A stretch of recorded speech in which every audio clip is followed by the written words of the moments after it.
నమస్కారం టీవీ7 న్యూస్ కి స్వాగతం. హెడ్లైన్ చూద్దాం.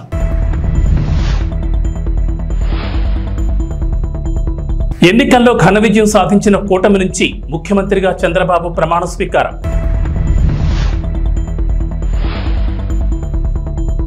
ఆంధ్రప్రదేశ్ మంత్రిగా జనసేన అధినేత పవన్ కళ్యాణ్ ప్రమాణ స్వీకారం.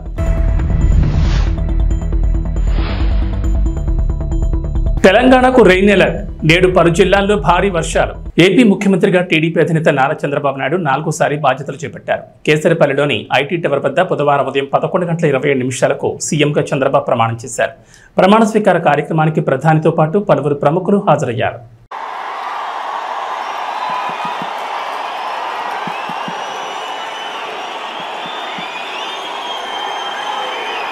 నేను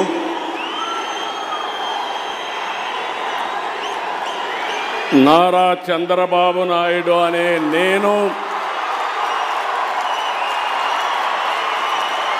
శాసనం ద్వారా నిర్మితమైన భారత రాజ్యాంగం పట్ల నిజమైన విశ్వాసం, విధేయత చూపుతానని, భారతదేశ సార్వభౌమాధికారాన్ని, సమగ్రతను కాపాడుతానని, ఆంధ్రప్రదేశ్ రాష్ట్ర ముఖ్యమంత్రిగా నా కర్తవ్యాలను శ్రద్ధతో, అంతఃకరణ శుద్ధితో నిర్వహిస్తానని, భయం కానీ, పక్షపాతం కానీ, రాగద్వేషాలు కానీ లేకుండా రాజ్యాంగాన్ని, శాసనాలను అనుసరించి ప్రజలందరికీ న్యాయం చేకూరుస్తానని దైవ సాక్షిగా ప్రమాణం చేస్తున్నాను. నేను నారా చంద్రబాబు నాయుడు అనే నేను ఆంధ్రప్రదేశ్ రాష్ట్ర ముఖ్యమంత్రిగా నా పరిశీలనకు వచ్చిన లేదా నాకు తెలియవచ్చిన ఏ విషయాన్ని నా కర్తవ్యాలను సక్రమంగా నిర్వహించేందుకు అవసరమైన మేరకు తప్ప ప్రత్యక్షంగా కానీ పరోక్షంగా కానీ ఏ వ్యక్తికి లేదా వ్యక్తులకు తెలియపరచనని లేదా వెల్లడించని దైవ సాక్షిగా ప్రమాణం చేస్తున్నాను.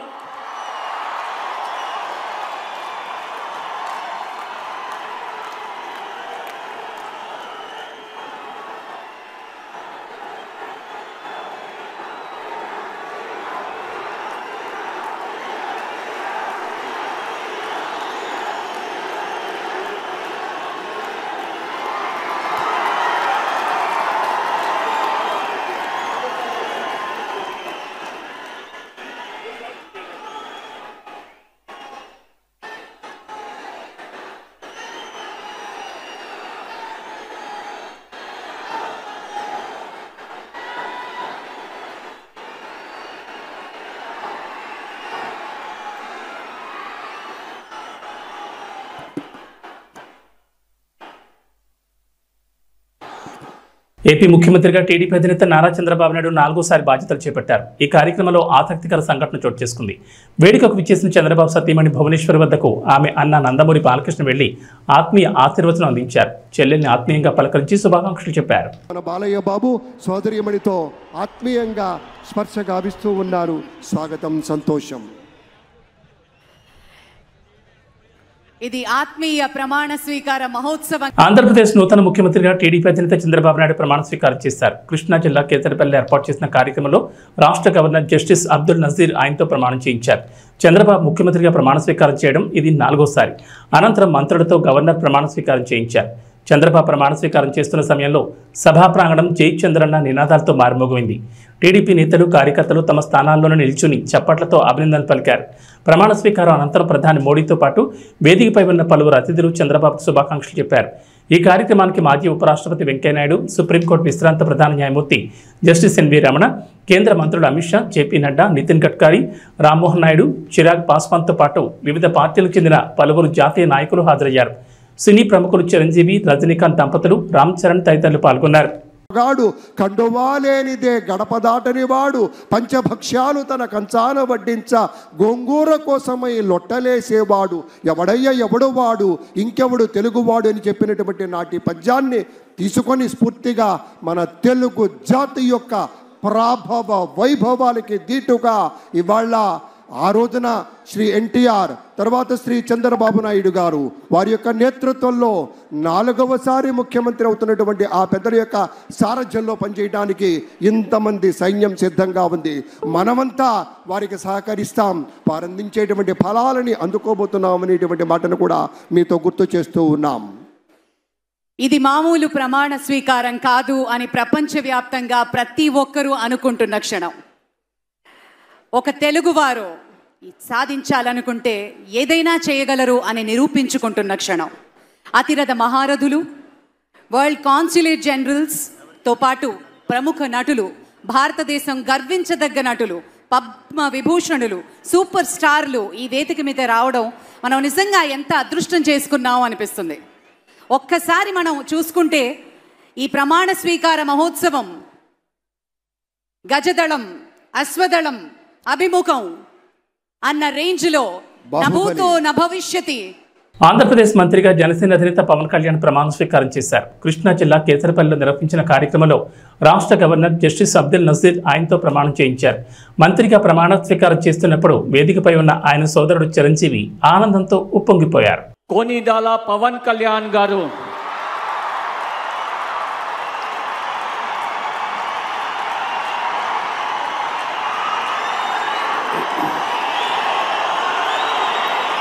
నేను కొనిదల పవన్ కళ్యాణ్ అనే నేను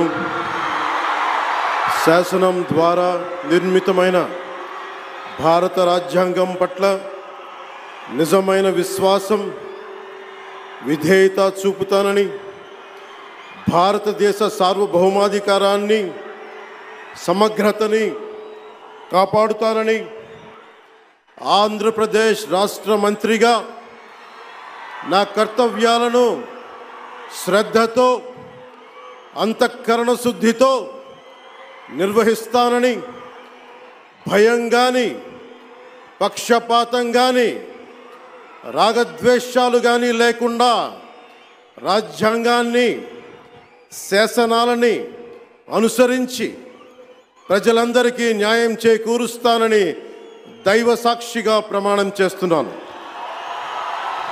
నేను కొనిదెల పవన్ కళ్యాణ్ అనే నేను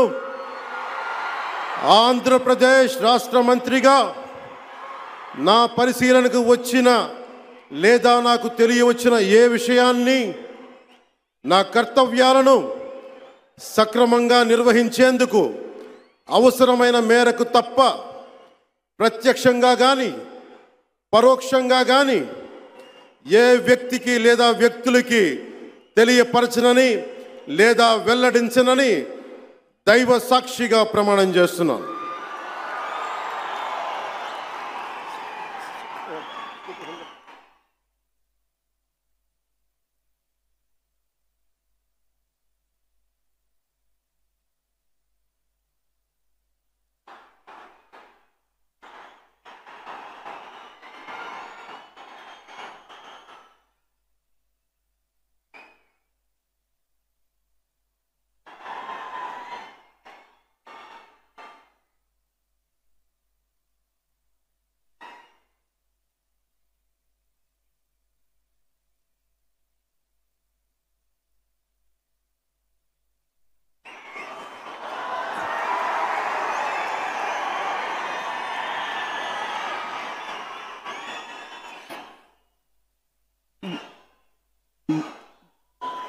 गौरवनीय नारा लोकेश गारू,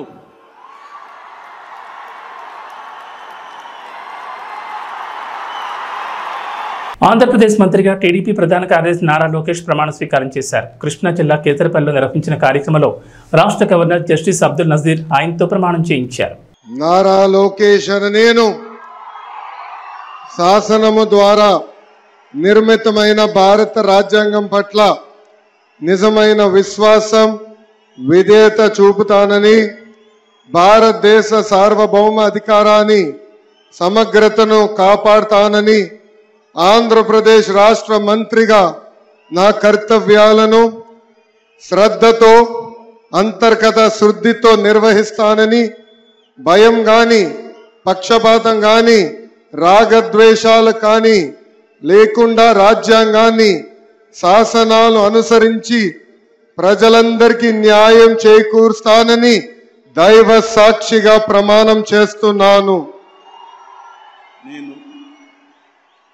నారా లోకేష్ అనే నేను ఆంధ్రప్రదేశ్ రాష్ట్ర మంత్రిగా నా పరిశీలనకు వచ్చిన లేదా నాకు తెలియవచ్చిన ఏ విషయాన్ని నా కర్తవ్యాలను సక్రమంగా నిర్వహించేందుకు అవసరమైన మేరకు తప్ప ప్రత్యక్షంగా గాని పరోక్షంగా గాని ఏ వ్యక్తికి లేదా వ్యక్తులకు తెలియజేయనని లేదా వెల్లడించనని దైవ సాక్షిగా ప్రమాణం చేస్తున్నాను.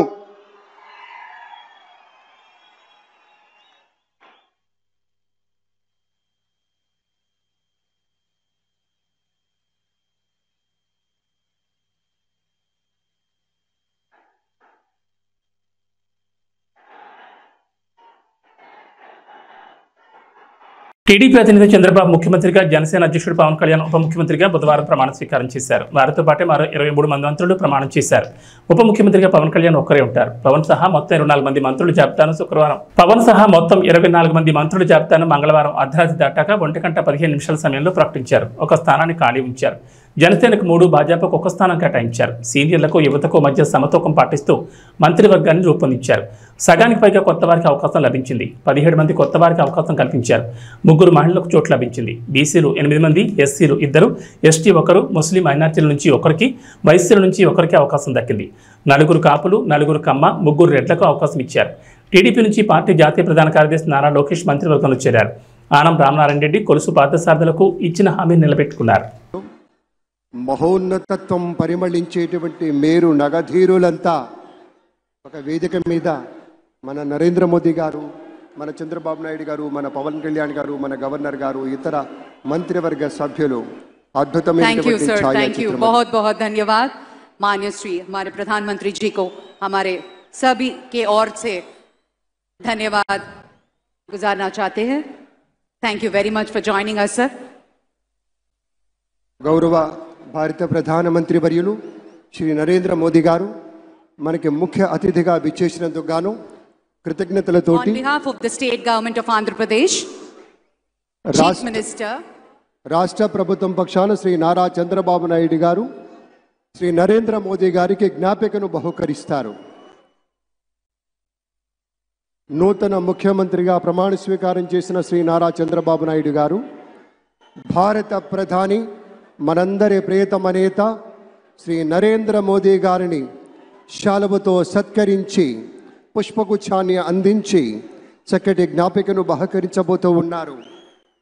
మనందరికీ ఇష్టమైనటువంటి రీతిలో 7 కొండల ప్రభువు యొక్క ప్రతిమను శతకోటి భక్తుల బంగారు గడపగా మనం కొలిచేటువంటి శ్రీ వెంకటేశ్వర స్వామిని ఇటు మన చంద్రబాబు నాయుడు గారు, అటు మన పవన్ కళ్యాణ్ గారు, మన గవర్నర్ గారు వారికి బహుకరిస్తున్నటువంటి శుభ సందర్భం. ధన్యవాదాలు పెద్దలారా, కృతజ్ఞతలు మీ అందరికీ. అనకాపల్లి జిల్లా మాడుగుల మండలం మేజర్ పంచాయతీ కేజీపురంలో నారా చంద్రబాబు నాయుడు 4వ ముఖ్యమంత్రిగా ప్రమాణ స్వీకారం సందర్భంగా తెలుగుదేశం పార్టీ నాయకురాలు కర్రి నాగమణి ఆధ్వర్యంలో కార్యకర్తలతో కేక్ను కట్ చేసి వేడుకలు జరుపుకున్నారు. ఈ కార్యక్రమంలో తెలుగుదేశం పార్టీ నాయకులు కర్రి మల్లికార్జునరావు, కొట్యాడ రఘు, కోటి, శ్రీనాథ్, లక్ష్మి తదితరులు కార్యకర్తలు పాల్గొన్నారు. కార్యకర్తలకి, అభిమానులకి పాదాభివందనాలు. ఈరోజు ఆనాడు అన్న నందమూరి తారక రామారావు పార్టీ స్థాపించినప్పుడు ఏ విధమైన భారీ మెజార్టీ ఇచ్చారో ఈరోజు ఫస్ట్ కేజాపురాన్ని హైయెస్ట్ మెజార్టీ ఇచ్చారు. మళ్ళీ ఈనాడు ప్రజల తీర్పు మారింది. ఆనాడులా ఈనాడు పరిపాలన ఉండాలని చంద్రబాబు నాయుడు గారు ఉండాలని ఇచ్చారు. ఫస్ట్ ఏంటంటే మన గ్రామం నుండి మెజార్టీ ఓటింగ్ లాస్ట్ ఇయర్ నుండి వచ్చింది. గత 2 సార్లు రాపోయిన కార్యకర్తలు, నిజమైన కార్యకర్తలు ఉన్నది మన కేజీపురం, నిజమైన అభిమానులు ఉన్నది మన కేజీపురం. నాయకుడు మన వెంట ఉన్నాడు కాబట్టి 15 ఏళ్ళ బట్టి శ్రీ రామానాయుడు గారు మన వెంట ఉండబట్టి మనం ఈ మెజార్టీ తెచ్చుకోగలిగాము. ఇంకోటి ఈ పార్టీని ఎంత మెజార్టీ ఇచ్చినందుకు మా నాయకుడైన నారా చంద్రబాబు నాయుడు గారికి పాదాభివందనాలు చేసుకుంటున్నాము. పార్టీని నిలబెట్టినందుకు పెట్టింది అన్న నందమూరి తారక రామారావు అయినా పార్టీని నిలబెట్టే నాయకుడు ఉండాలి కాబట్టి అది మా నాయకుడైన నారా చంద్రబాబు నాయుడు గారు చేశారు. ఆయన వెంట పోలిట్ బ్యూరో సభ్యులు ఆనాడు నుండి ఈనాడు వరకు ఉన్నవాళ్ళు నిజమైన వాళ్ళు ఉండబట్టి ఈ పార్టీ నిలబడింది. అలాగే నిజమైన కార్యకర్తలు ఉన్నారు, నిజమైన అభిమానులు ఉండబట్టి ఈ పార్టీ దీని అంతటికీ మా నాయకుడైన నారా చంద్రబాబు నాయుడు గారు గుర్తించాలి, ఇక మీదట గుర్తించాలి. ఇంకోటి కేజాపురం ప్రజలే కాదు, నాకు ఫస్ట్ కేజాపురం 10 వచ్చింది. మాడుగుల మండలానికి ఇచ్చిన మండల నాయకులకు కృతజ్ఞతలు తెలుపుకుంటున్నాను. అలాగే నియోజకవర్గానికి ఇచ్చిన నియోజకవర్గ నాయకులకి కృతజ్ఞతలు తెలుపుకుంటూ ప్రతి ఒక్కరివి కష్టపడి పనిచేద్దాం, కలిసి పనిచేద్దాం, మనమేంటో చూపిద్దాం, మన పార్టీ ఏంటో చెప్దాం. అందరూ అర్థం చేసుకొని ఆలోచించుకొని మన నాయకుడు సహకరించండి. గొడవలు వద్దు, ధర్నాలు వద్దు, దీక్షలు వద్దు. ఒకరు చేసిన తప్పు మనం చేయకూడదు, మనమేంటో చూపించి మన నాయకుడు ఏంటో మనకి ఎన్నాళ్ళు కష్టపడి నాయకుడికి న్యాయం చేయాలి. జై తెలుగుదేశం. తిరుపతి అలిపిరి నడకదారి తిరుమలకు నడకదారి వెళ్లి యాత్రికుల కోసం ఉచిత లగేజ్ కౌంటర్ వద్ద యాత్రికుల కోసం ఉచిత మరుగుదొడ్లు శుభ్రత లేకుండా అస్తవ్యస్తంగా మారాయి. మరుగుదొడ్ల లోపల వాటర్ ట్యాపులు లేవని, విరిగిన టైల్స్, మురికి నీరు వీటన్నిటి వల్ల యాత్రికులు ఇబ్బందులు పడుతున్నారని అన్నారు. వెంటనే తిరుమల తిరుపతి దేవస్థానం వారు స్పందించి శుభ్రతకు ప్రాధాన్యత ఇవ్వాలని భక్తులు కోరారు.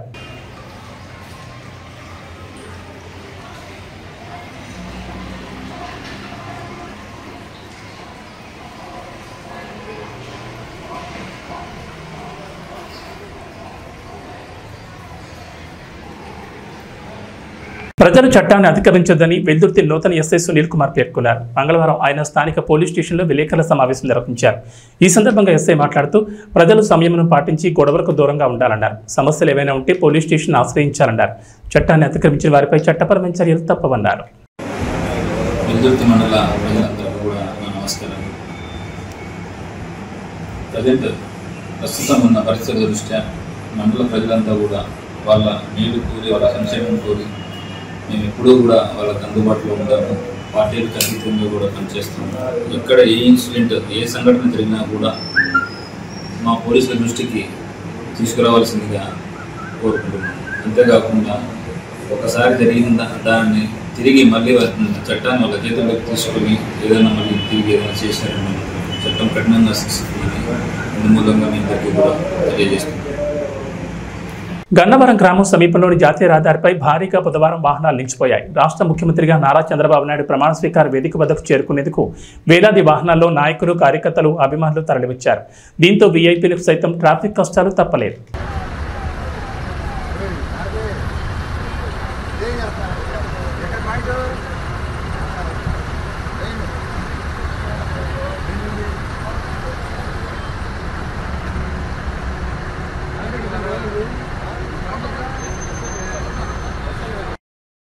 గిద్దలూరులో చిన్నపాటి వర్షానికి రోడ్డుపై మురుగునీరు చేరుతోంది. ఇష్టారాజ్యంగా డ్రైనేజ్పై ఆక్రమణలు కట్టడం ద్వారా వర్షపు నీరు డ్రైనేజ్ ద్వారా ప్రవహించడానికి మార్గం లేక రోడ్లపై చేరుతోంది. మురుగు వర్షపు నీరు రోడ్లపై చేరడంతో ప్రజలు తీవ్రమైన ఇబ్బందులు గురవుతున్నారు. సంబంధించిన అధికారులు మాత్రం నిమ్మకు నీరెత్తినట్లుగా మౌనంగా ఉంటున్నారని విమర్శలు వినిపిస్తున్నాయి.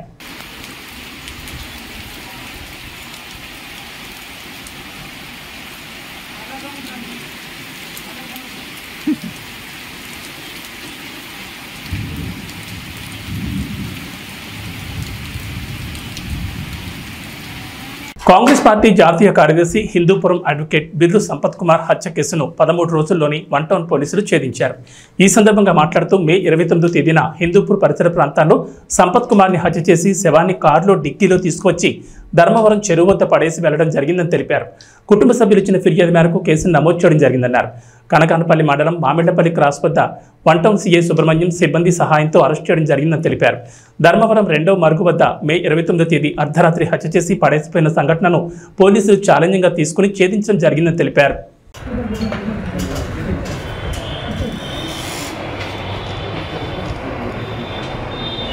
తెలంగాణ ఉపాధ్యాయ అర్హత పరీక్ష ఫలితాలను సీఎం రేవంత్ రెడ్డి విడుదల చేశారు. మొత్తం 2,86,381 మంది అభ్యర్థులు ఇందుకోసం దరఖాస్తు చేసుకున్నారని అధికారులు తెలిపారు. పేపర్ 1 పరీక్షకు 85,996 మంది అభ్యర్థులు హాజరు కాగా 57,725 మంది ఉత్తీర్ణులయ్యారని పేర్కొన్నారు. పేపర్ 2కు 150,491 మంది హాజరయ్యారని, వారిలో 51,443 మంది అభ్యర్థులు అర్హత సాధించారని అధికారులు తెలిపారు. ఈ సందర్భంగా అభ్యర్థులకు ఉపశమనం కలిగించేందుకు రాష్ట్ర ప్రభుత్వం కీలక నిర్ణయం తీసుకుంది. టెట్ 2024లో అర్హత సాధించిన వారికి వచ్చే టికెట్కు ఉచితంగా దరఖాస్తు చేసుకుని వెసులుబాటు కల్పించింది. అదేవిధంగా ఇప్పుడు అర్హత సాధించిన వారికి ఒకసారి ఉచితంగా డిఎస్సికి దరఖాస్తు చేసుకునే అవకాశాన్ని ప్రభుత్వం కల్పించింది. కాగా డిఎస్సి ద్వారా 11,062 ఉపాధ్యాయ పోస్టుల భర్తీకి తెలంగాణ ప్రభుత్వం నోటిఫికేషన్ విడుదల చేసిన విషయం తెలిసిందే. రవితేజ శ్రీలీల కాంబినేషన్లో వచ్చిన ధమాకా ఒక రేంజ్లో వసూలు సందడి చేసింది. రవితేజ అభిమానులను హుషారెత్తించింది. మళ్ళీ రవితేజ నుంచి అలాంటి సినిమా వస్తే బాగుంటుంది, మళ్ళీ రవితేజ శ్రీలీల కలిసి కనిపిస్తే కనువిందుగా ఉంటుందని అంతా అనుకున్నారు. అలా అనుకున్న వారి ముచ్చట దాదాపు తీరిపోయినట్లే అనుకోవాలి. ఈ ఇద్దరి కాంబినేషన్లో ఒక సినిమా సెట్స్ పైకి వెళ్ళింది. ఈ రోజున ఈ సినిమా పూజా కార్యక్రమాలు జరుపుకుంది. రెగ్యులర్ షూటింగ్ కూడా మొదలెట్టేసింది. కెరియర్ పరంగా రవితేజకి ఇది 75వ సినిమా. సితార నాగవంశీ, సాయి సౌజన్య ఈ సినిమా నిర్మిస్తున్నారు. ఈ సినిమాతో దర్శకుడిగా భాను భోగవరపు పరిచయం అవుతున్నాడు. మాస్ యాక్షన్ జోనర్లో ఈ సినిమా రూపొందనుంది. కంటెంట్కి ఇచ్చిన కామెడీ టచ్ కూడా గట్టిగానే ఉంటుందని అంటున్నారు. ప్రస్తుతం ఇతర తారాగణం ఎంపిక ప్రక్రియ కూడా నడుస్తుందని చెప్తున్నారు. భీమ్స్ సంగీతాన్ని సమకూరుస్తున్న ఈ సినిమాను సంక్రాంతికి విడుదల చేయాలని ఆలోచనలో ఉన్నారు. తెలంగాణకు హైదరాబాద్ వాతావరణ కేంద్రం అధికారులు రెయిన్ అలర్ట్ జారీ చేశారు. నైరుతి రుతుపవనాల ప్రభావంతో వర్షాలు కురుస్తాయని చెప్పారు. నేడు 13 జిల్లాల్లో భారీ వర్షాలు కురుస్తాయని హెచ్చరికలు జారీ చేశారు. ములుగు, భద్రాద్రి కొత్తగూడెం, మహబూబాబాద్, నిజామాబాద్, రాజన్న సిరిసిల్ల, కరీంనగర్, జయశంకర్ భూపాల్పల్లి, వరంగల్, హనుమకొండ, వికారాబాద్, సంగారెడ్డి, మెదక్, కామారెడ్డి, సిద్దిపేట, రంగారెడ్డి, మేడ్చల్, మల్కాజ్గిరి జిల్లాల్లో భారీగా వర్షాలు కురుస్తాయని చెప్పారు. ఈ మేరకు ఎల్లో అలర్ట్ జారీ చేశారు. ఏబీ బులెటిన్ విశేషాలు. నమస్కారం.